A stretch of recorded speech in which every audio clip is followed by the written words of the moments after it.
The war was already lost.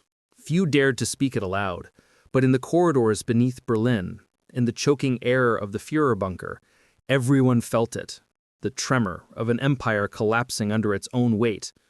Once, the German command had ruled Europe like gods carved from steel. Now they were ghosts pacing concrete halls, surrounded by maps that no longer mattered. The front lines had crumbled, the cities lay in ruins, and yet orders still came down. Fight to the last. Hold to the end. Victory through faith alone. Faith in those last months had become a currency more fragile than the Reich itself. Outside, the world was turning to ash. The Red Army closed in from the east, relentless and vengeful. The Allies advanced from the west, cutting through towns that once waved banners for the Reich. Bombers droned above Berlin day and night, turning streets into rivers of flame. The city that once hosted grand parades now reeked of smoke, fear, and decay. Children wore uniforms too big for their thin arms. Old men with trembling hands carried rifles older than they were. In basements, women whispered prayers that no one answered. And below it all, in a sealed concrete tomb beneath the chancellery, the architects of destruction argued over the ruins of their dream. Inside the bunker, time moved differently. There were no days, only moments marked by the distant rumble of artillery and the shriek of collapsing buildings. Generals clung to maps like drowning men clinging to driftwood, drawing red arrows that pointed to nowhere. Communications flickered, supply lines vanished, and loyalty turned brittle. Every new report brought news worse than the last. Cities gone, armies encircled, entire divisions wiped out before dawn. But yet the man at the center of it all refused to see the truth. Adolf Hitler, pale, trembling, eyes clouded with fury and delusion, still believed in miracles. He spoke of wonder weapons, of armies that no longer existed, of counterattacks led by men who were already dead. The generals knew better. Men like Heinz Guderian and Wilhelm Keitel had seen the reality on the front. They had witnessed the Soviets pouring across the Oder River, their artillery pounding everything in sight. They knew that Berlin would fall, that the Reich was finished, but to admit it was treason. And so they lied, carefully, strategically, to buy time, to save what lives they could, or perhaps to postpone their own reckoning. In the bunker, truth was dangerous. Obedience was survival. Hitler's health had deteriorated. His hands shook uncontrollably. He shuffled when he walked. His once booming voice cracked into hoarse whispers.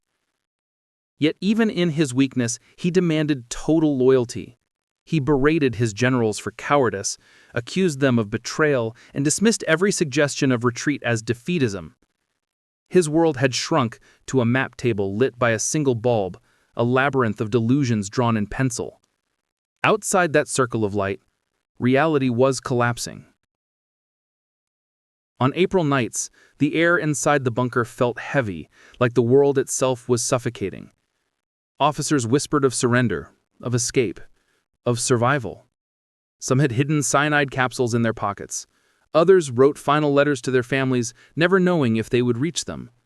Still, meetings continued, orders shouted, plans made, imaginary divisions moved on imaginary fronts. The charade went on because stopping it meant admitting the unthinkable. That the Reich, that the entire vision of conquest, power, and glory had died long before the walls began to crumble. Far above the bunker, Berlin burned. Whole districts vanished under relentless bombardment. Streets once lined with flags of triumph were now littered with rubble and corpses. Civilians scavenged among ruins, searching for food or shelter, stepping over the dead without looking down. In the underground tunnels, trains sat motionless, packed with the desperate and the doomed. Every explosion above sent dust and despair raining down through the cracks. Yet propaganda still played on loudspeakers, promising victory. The voice of Goebbels, tireless and hollow, echoed through the smoke. Berlin stands firm. The Führer leads us to triumph. But even Goebbels knew it was over. By April 1945, the German command no longer commanded anything. The Reich was reduced to a few blocks of rubble. Yet the machinery of denial kept turning. Messages were sent to non-existent divisions.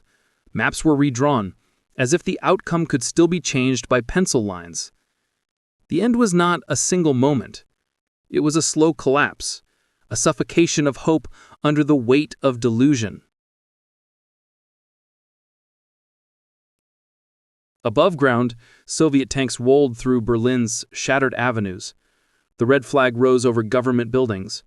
In the distance, the Brandenburg Gate stood half destroyed, its pillars cracked but still standing, like the empire itself, broken yet unwilling to fall completely. Civilians emerged from basements like ghosts, faces covered in dust, eyes hollow with hunger and fear. For them, the war was over long before the generals accepted it. And below, in that underground tomb, the German command continued its final performance, a ritual of denial, loyalty, and madness. The clock was ticking. The empire was ending. The world was holding its breath. By late April 1945, the city of Berlin was no longer a capital. It was a carcass. Smoke coiled endlessly above its skyline, and the smell of ash, oil, and death hung heavy in the air. The streets that once echoed with parades now whispered only with wind and ruin. The last trains had stopped running. The last reserves had already been consumed. Every citizen, every soldier still standing inside the city, knew that it was the end. But inside the Führer bunker, deep beneath the earth, denial persisted like a fever dream. The bunker was dim, cramped, and suffocating. Its concrete walls absorbed the low thunder of Soviet artillery until it felt like the air itself was vibrating. Flickering bulbs cast uneven shadows on faces drawn with exhaustion. Secretaries typed pointlessly, phones rang with messages no longer relevant, and guards patrolled hallways that led nowhere. Each passing hour was marked not by clocks, but by the growing certainty of death. Hitler's entourage, Goebbels, Bormann, Eva Braun, a few officers and staff, clung to ritual as if it might hold the crumbling world together. Meals were served on schedule. Briefings were held at set times. Reports delivered with the same stiff formality that once governed the empire. It was bureaucracy in the ruins of sanity. The Soviets were less than a mile from the Reich Chancellery. The sound of their guns shook dust from the ceiling, and yet Hitler still believed there was a chance for reversal. He had long since stopped listening to his generals. He listened only to himself and to the ghosts of victories that existed in his imagination. He spoke of Steiner's army as though it still had tanks, ammunition, or even soldiers. He promised that Wenck's 12th Army would come to Berlin's rescue, though everyone knew it had been driven back days ago.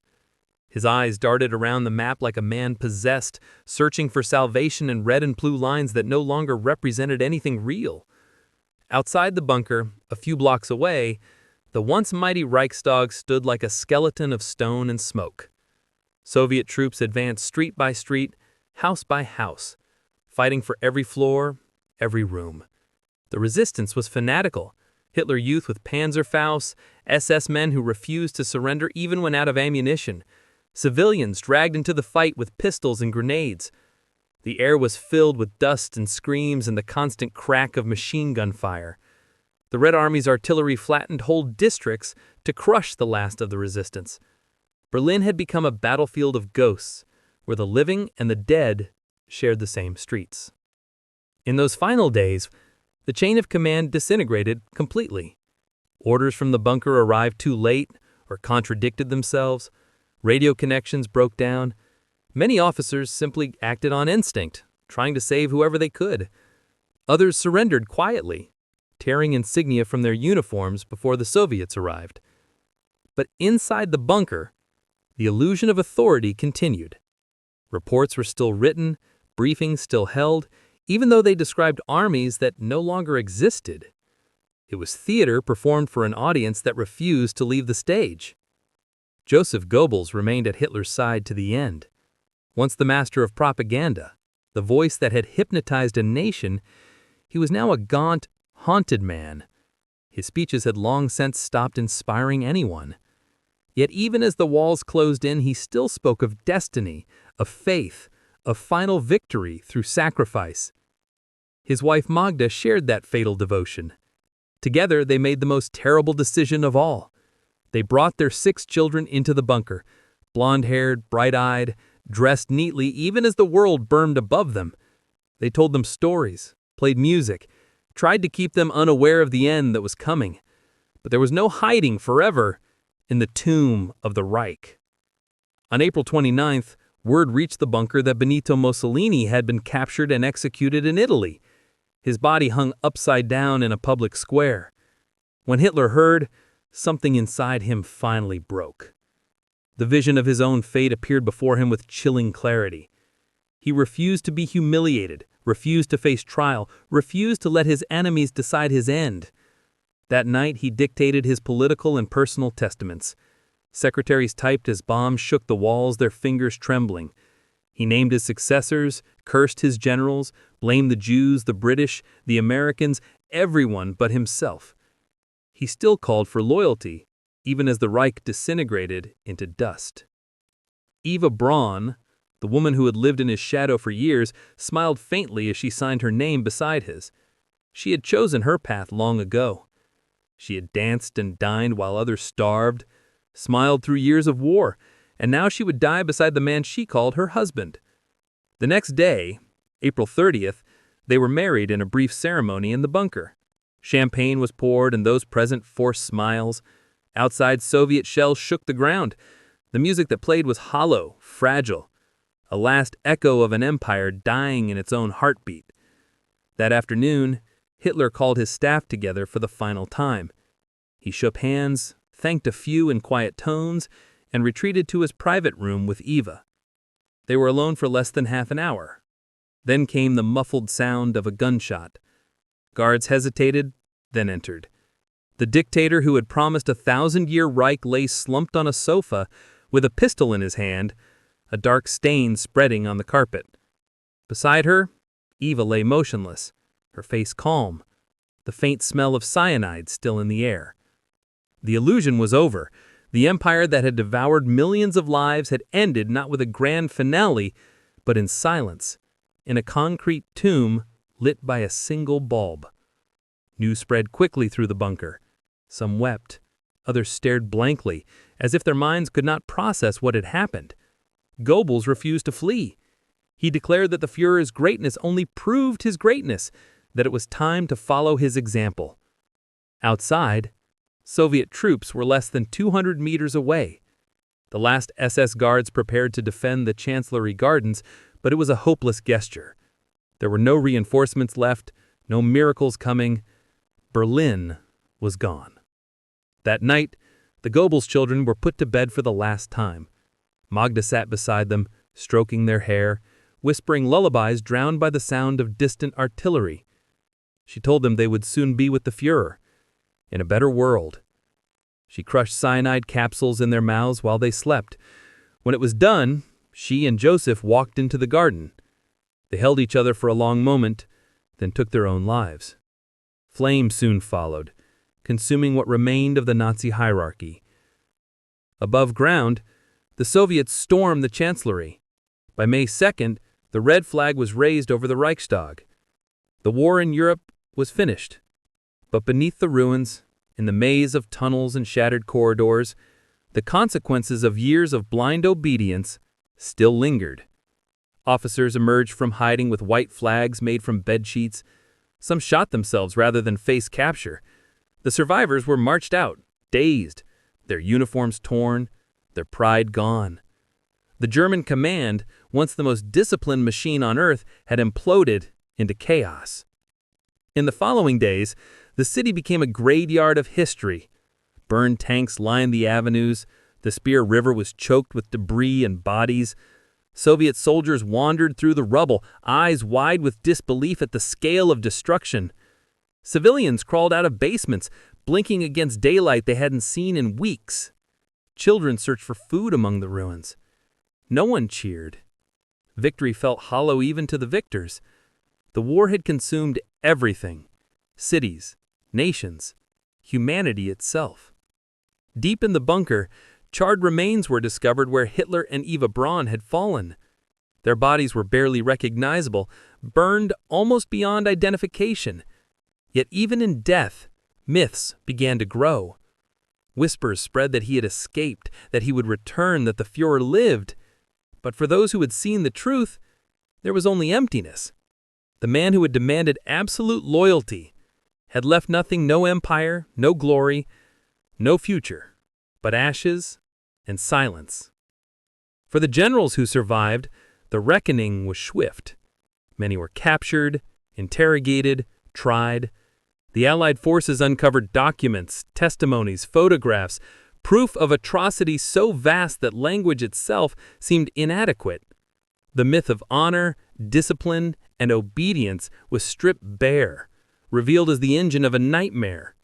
Men who once gave orders that shaped the world now stood in courtrooms, heads bowed, claiming they had merely obeyed. The same devotion that had built the Reich had also destroyed it. And yet, even amid the ruins, there were glimpses of humanity. Ordinary Germans emerged from hiding, trying to rebuild their lives. Some helped bury the dead. Some offered food to Soviet soldiers. Some simply sat among the rubble, staring at the horizon, wondering how the world could possibly continue. The Reich had promised them greatness. It left them with nothing but shame. In the final report sent to Moscow, Soviet generals described the bunker as a tomb of madness. They found maps pinned to the walls, telephones dead, food half-eaten, the air still heavy with the scent of smoke and decay. One officer wrote in his diary that it felt less like victory and more like exorcism, the cleansing of an evil that had poisoned the earth for 12 long years. For Germany, the end of the war was not liberation, but awakening. The people would have to look into the mirror of history and confront what had been done in their name. The grand illusion of destiny, the faith in the infallible leader, had led only to ruin. From the rubble, a new Germany would eventually rise, but it would forever carry the weight of those desperate days when the command refused to surrender, when reason bowed to delusion, and when loyalty became the instrument of its own destruction. In the weeks that followed the fall of Berlin, silence settled over Europe. A silence so profound it seemed to echo louder than the war itself. Cities once illuminated by firestorms now lay dark and motionless, their streets filled with rubble and the faint smell of smoke that would linger for years. The Reich was gone. Hitler was gone. Yet, for millions, the nightmare was far from over. The victors stood amid the ashes, and the defeated stared at a world they could barely recognize. Across the smoldering remains of Germany, surrender was chaos. German officers stumbled out of forests, basements, and cellars to give themselves up. Some still wore medals, their uniforms tattered and streaked with mud. Others had burned their papers, hidden their insignia, tried to vanish among civilians. The Wehrmacht's once iron command structure had dissolved entirely. What remained were fragments of broken orders and shattered men. The once feared generals, those who had commanded entire armies across continents, were now prisoners of the very nations they had sought to conquer. The Allied forces divided Germany into zones of occupation. American, British, French, and Soviet banners flew over what had once been a single iron-fisted empire. Berlin itself was split like a wound that refused to heal. In the West, order returned slowly. In the East, vengeance burned. Soviet soldiers, hardened by years of unimaginable suffering, took what they considered justice. Entire towns were emptied, women violated, property seized. The victors had brought peace, but peace came draped in tragedy. The German people, numbed by years of propaganda, could barely comprehend the truth. For 12 years, they had been told they were destined to rule the world, that they were chosen, superior, invincible. Now, they stood in food lines, trading heirlooms for bread. Children scavenged through ruins for anything edible. Old men dragged corpses to shallow graves, and everywhere, the same haunting question hung in the air. How could this have happened? In shattered churches and makeshift shelters, whispers began. rumors of camps, of horrors too great to believe. At first, many dismissed them as lies, Allied propaganda meant to humiliate them. But soon, the evidence became undeniable. Soldiers returning from the east spoke of places like Auschwitz, Treblinka, Bergen-Belsen. Allied soldiers brought photographs, films, testimonies. The images were unbearable. Emaciated bodies stacked like wood, mass graves, children with hollow eyes. For many Germans, the first confrontation with these images was like being struck by lightning, a blinding, paralyzing realization that the Reich they had worshipped was not glorious at all, but monstrous. The German command, once worshipped as paragons of discipline and duty, was now dissected by history's scalpel. The Allies began the monumental task of identifying those responsible for the crimes that had darkened the century. In the bombed-out city of Nuremberg, chosen for its symbolic importance, a courtroom was prepared.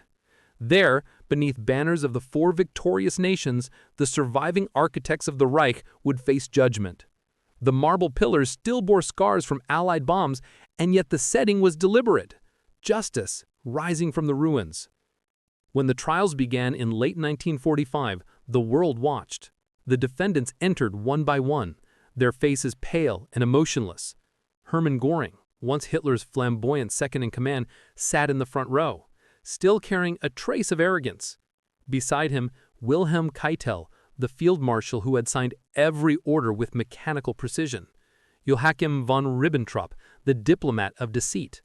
Alfred Jodl, the planner of campaigns that drowned continents in blood, and others, men who once wielded the power of nations, now reduced to frightened figures behind glass. The prosecutors read the charges: crimes against peace, crimes of war, crimes against humanity. Words that until that moment had never existed in legal history. The testimonies were long, detailed, unbearable. Witnesses described villages wiped from existence, prisoners starved and beaten, millions of innocents transported to their deaths. Film reels flickered across the courtroom walls, showing the true face of the Reich. There was no defense against the images. There was no propaganda strong enough to distort that reality. Keitel wept when the verdict was read. Göring smirked, insisting that history would vindicate him. Some tried to shift blame onto the dead, onto Hitler, Himmler, or the faceless machinery of command, but the judges saw through it. The defense of obedience, "I was only following orders," was stripped of its last shred of moral authority. The court declared that duty did not excuse atrocity, that conscience could not be surrendered to hierarchy. It was a new principle, one that would shape the modern world, that individual responsibility cannot be erased by command. As the hangman's noose awaited them, many of the condemned still clung to the myth of loyalty. Göring cheated the gallows by swallowing cyanide the night before his execution. Others met their end in silence, saluting a flag that no longer existed. When the executions were complete, the world exhaled again, not in celebration, but in exhaustion. Justice had spoken, but it could not restore what had been lost. Meanwhile, the people of Germany faced their own moral reckoning. The Allied forces launched what became known as denazification, a vast effort to purge Nazi ideology from every level of society. Teachers, judges, doctors, even musicians were questioned about their pasts. Swastikas were banned, propaganda destroyed, monuments torn down. Yet beneath the surface, guilt and denial wrestled endlessly. Many Germans claimed ignorance, insisting they had simply obeyed, simply survived. Some felt shame too heavy to bear. Others hardened, resentful, unwilling to admit their complicity. In this fractured landscape, the German military tradition, once built on discipline and pride, was shattered beyond recognition. The myth of the flawless soldier, the noble warrior, lay exposed as a dangerous illusion. For generations, Prussian values had defined duty as obedience, honor as submission to command. Now, that very obedience had destroyed the nation it claimed to serve. The generals who had prided themselves on precision had followed madness with perfect efficiency, and in doing so, they had revealed a truth that would haunt militaries forever: that when conscience is silenced, order becomes a weapon of evil. The Allied occupation did not just rebuild cities, it rebuilt minds. Schools taught children about democracy, justice, and individual freedom. German officers who once saluted the Führer now stood in classrooms learning the very principles they had once scorned. The Marshall Plan brought food, machines, and hope, but it also brought a mirror. Germany had to see itself as it truly was, not as the fantasy the Reich had painted. Out of that reflection grew a new kind of patriotism, one rooted not in conquest, but in conscience. But the shadows of the past lingered. Families divided between East and West found themselves on opposite sides of a new war, a cold one this time, fought not with bullets, but with ideology. The Soviet zone became the German Democratic Republic, its people ruled by fear and surveillance. The Western zones evolved into the Federal Republic, democratic but haunted by memory. Every street still bore the scars of bombing. Every face carried traces of loss, and every generation that followed would inherit the question: how could a nation of poets and thinkers, engineers and philosophers have allowed such horror? For historians, the answer lay in those final desperate months, when command turned to delusion and delusion turned to death. The German High Command had not merely lost a war, it had lost its humanity. The bunker, the orders, the blind loyalty, they were not symbols of discipline, but fear disguised as duty. When the generals stopped questioning, when the people stopped resisting, the Reich stopped being a country and became a cult. And like all cults, it could only end in destruction. In the years after the war, a few survivors from the command ranks wrote memoirs trying to rewrite their legacies. They spoke of honor, of courage, of tragic necessity. But history does not forget the truth so easily. The documents recovered from the ruins told another story, of complicity, of silence, of knowing participation. The orders for mass executions, the logistical records of deportations, the meticulous precision with which death had been organized, the same discipline that once built autobahns and weapons had been turned to genocide. Still, amid the rubble of guilt, something fragile began to grow. Young Germans, born after the war, began asking questions their parents would not answer. They visited concentration camps, read survivor testimonies, demanded accountability.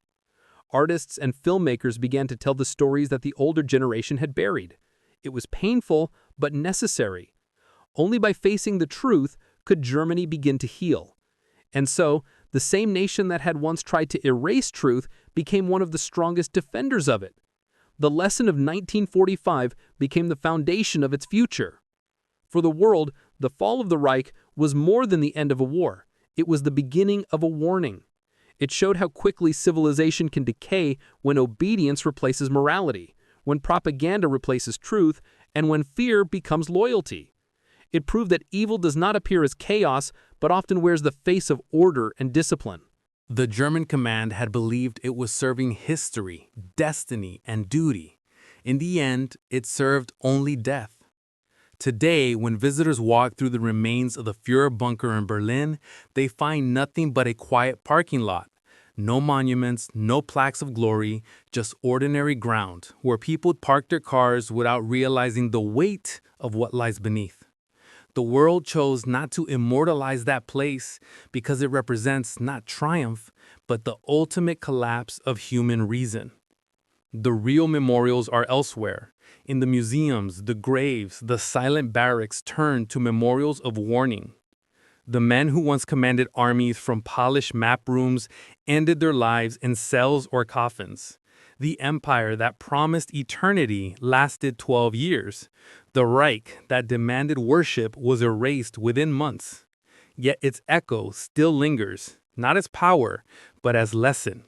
The desperate decisions that sealed its doom remind us that no command, no ideology, no leader is above humanity.